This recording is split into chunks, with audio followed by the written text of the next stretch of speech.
नमस्कार प्यारे दोस्तों, मैं अंकित निर्वाण आप सभी का हार्दिक स्वागत करता हूं आप ही के अपने परिवार निर्वाण गुरुकुल में।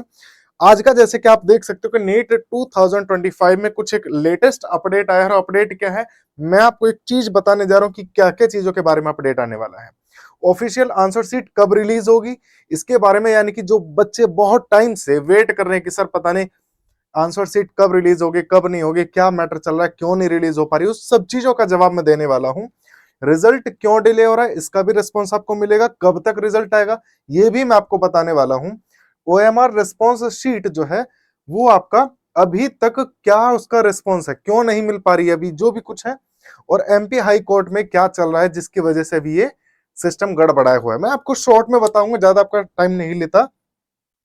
शॉर्ट में बताने के लिए मैं आपको कुछ चीजें बस इंट्रोड्यूस कराऊंगा। सबसे पहली चीज कि सर यहां पे मैंने लिखा है कि ओएमआर रिस्पॉन्स सीट जो है अभी तक क्यों क्लेरिफाई नहीं हो पा रही है, अभी तक वो क्यों नहीं दे रहे हैं। तो देखिए, ओएमआर शीट के रिस्पांस को हालांकि मिलने को मिल जाएगा। सभी जो एनटीए के जो टीचर्स हैं, जो स्टाफ है एनटीए का, उन्होंने आंसर शीट को रेडी करके रखा है, रिस्पांस शीट को रेडी करके रखा है, लेकिन वो अभी पब्लिश इसलिए नहीं कर पा रहे क्योंकि उन्हें चेंजेस करने पड़ सकते हैं।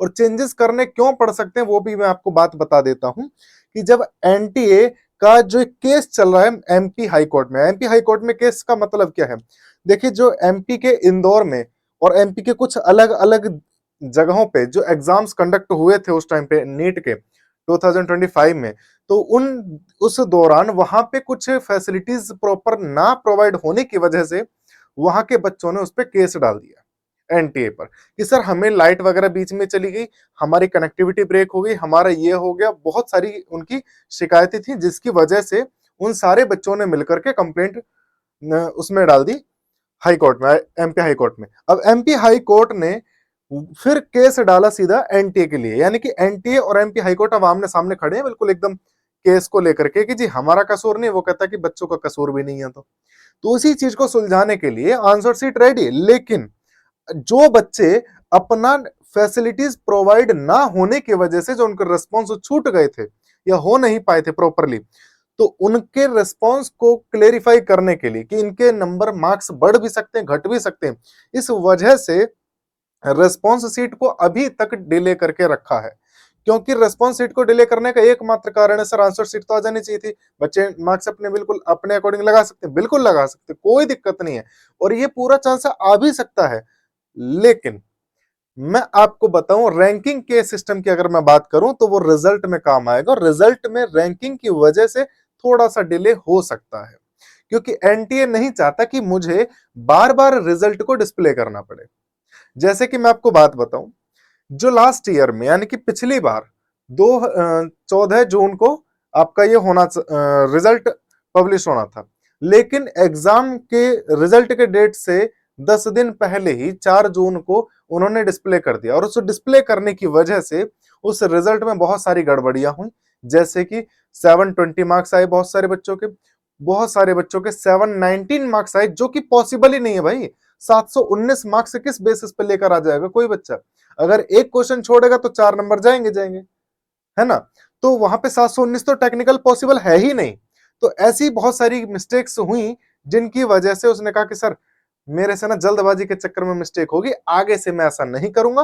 तो अब जो है इनकी जो डेट है फिर से 14 जून ही है, तो उसी 14 जून को जब ये पब्लिश करेंगे तो उससे पहले इनकी पूरी कोशिश है कि एमपी हाई कोर्ट में जो केस चल रहा है वो थोड़ा सा सोल्व हो जाए कि हमें उन बच्चों का क्या करना है और क्या नहीं करना। जब तक उनकी हियरिंग का लास्ट डिसीजन नहीं होता तब तक वो कंफर्म नहीं बता पाएंगे कि जी हमें अपना रिजल्ट कब डिस्प्ले करना है। एक्चुअल में मैं आपको बता दूं, एमपी हाई कोर्ट ने, मध्य प्रदेश हाई कोर्ट ने कोई भी स्टे नहीं लगा रखी रिजल्ट पे। स्टे का मतलब है कि सर एमपी हाई कोर्ट ने ऐसा नहीं कहा एनटीए से कि आप रिजल्ट मत दो, आप फ्री हो, रिजल्ट निकाल सकते हो, कोई दिक्कत नहीं है। लेकिन जब ये पूरा केस की हियरिंग फाइनल जजमेंट पे आएगी तो आपको अपना रिजल्ट चेंज करना पड़ सकता है। तो इस चेंज से बचने के लिए पूरी की पूरी कोशिश है एनटीए की कि हम रिजल्ट फाइनल डिसीजन के बाद ही करेंगे। तो अब जो नेक्स्ट हियरिंग है वो भी मैं आपको बता दूंगा सारी चीजें। तो देखो, जो ओएमआर रिस्पॉन्स शीट है वो बिल्कुल रेडी है, लेकिन मैं आपको बताऊं उसमें हियरिंग से कोई लेना देना नहीं है। बस थोड़ा सा ये है कि वो इस वीक में यानी कि फर्स्ट वीक ऑफ जून में आ सकती है कभी भी। First week of June, first week of June में आ सकती है आंसर शीट। ठीक है, अब बात करें सर रिजल्ट क्यों डिले हो रहा है, तो रिजल्ट डिले हो रहा है मैंने आपको बताया एमपी हाई कोर्ट के डिसीजन पे अटका हुआ है। हालांकि स्टे नहीं लगा हुआ है, लेकिन वही है कि बार बार डिस्प्ले करना पड़ेगा, इससे ज्यादा बेहतर एक ही बार डिस्प्ले कर लेंगे without any mistakes, without any error. इसके लिए ये थोड़ा सा पेंडिंग में है, लेकिन पूरी की पूरी चांस है एनटीए अगर तैयार है कि मैं दोबारा से अपने रिजल्ट को डिस्प्ले करा सकता हूं, तो वो हो सकता है आज भी रिजल्ट प्रोवाइड कर दे, या फिर 14 ऑफ जून को भी रिजल्ट प्रोवाइड करा सकता है। कोई दिक्कत नहीं, कोई स्टे नहीं लगा हुआ है ना। तो ये सेम डेट पे करा सकता है, लेकिन कोशिश इसकी यही है कि फाइनल जजमेंट के बाद ही ये कराएगा जहां तक चांसेस हैं। अच्छा, सेफ स्कोर कितना होगा? सेफ स्कोर बोले तो कि सर हमें वेट करना चाहिए फाइनल रिजल्ट का, या आगे बढ़ जाए अपने जो भी हमें करना है उसी के बेसिस पे हम आगे बढ़े, या वेट करें थोड़ा सा। तो मैं आपको बता दूं, देखिए इस बार का जो एग्जाम रहा है वो थोड़ा सा कैलकुलेटिव और लेंदी ज्यादा रहा है ना। तो कैलकुलेटिव और लेंदी ज्यादा होने की वजह से बहुत सारे बच्चों के क्वेश्चंस भी छोटे हैं, कुछ गड़बड़ियां भी हुई होंगी ज्यादा। और ऐसी कंडीशन में एक सीधा सा लॉजिक है कि जहां पे बच्चे कम क्वेश्चंस अटेम्प्ट करेंगे वहां पे कट ऑफ डाउन हो जाती है। तो डाउन होकर के कहां तक जाएगी, तो मैं आपको बताऊं गवर्नमेंट कॉलेज के लिए जो कट ऑफ आएगी वो 550। हालांकि मैं एक्चुअल एक एग्जैक्ट नंबर बताने की कोशिश करूंगा, जो मेरे माइंड में आया था कि 554 या 654 के आसपास जाकर के कट ऑफ रुकने वाली है।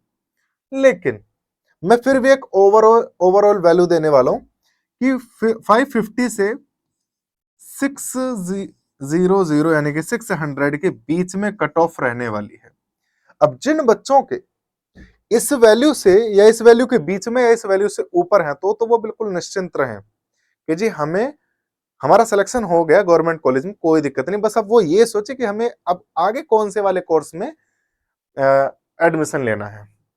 लेकिन जिनकी स्कोरिंग इस वैल्यू से कम है वो थोड़ा सा सोच में है। अगर आपकी स्कोरिंग 500 से भी कम है ना, हालांकि मैं तो कहूंगा इतने से भी कम है, तो भी आप उम्मीद छोड़ ही दीजिए कि गवर्नमेंट कॉलेज आपको मिलेगा।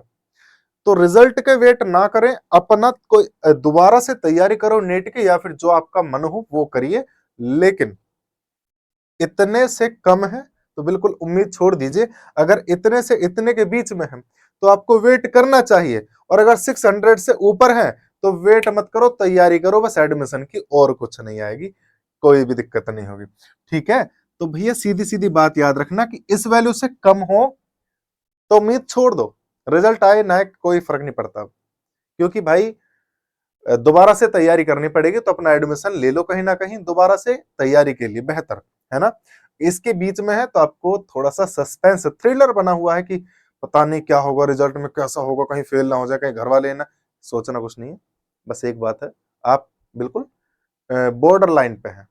लेकिन अगर 600 से ऊपर है तो आप सीधा तैयारी करिए कि एडमिशन लेने की। ठीक है, अब थोड़ा सा और आगे की मैं बातचीत करूं कि एमपी हाई कोर्ट का फाइनल डिसीजन क्या हो सकता है। तो देखो, फाइनल डिसीजन जो भी है वो जज के हाथ में होता है।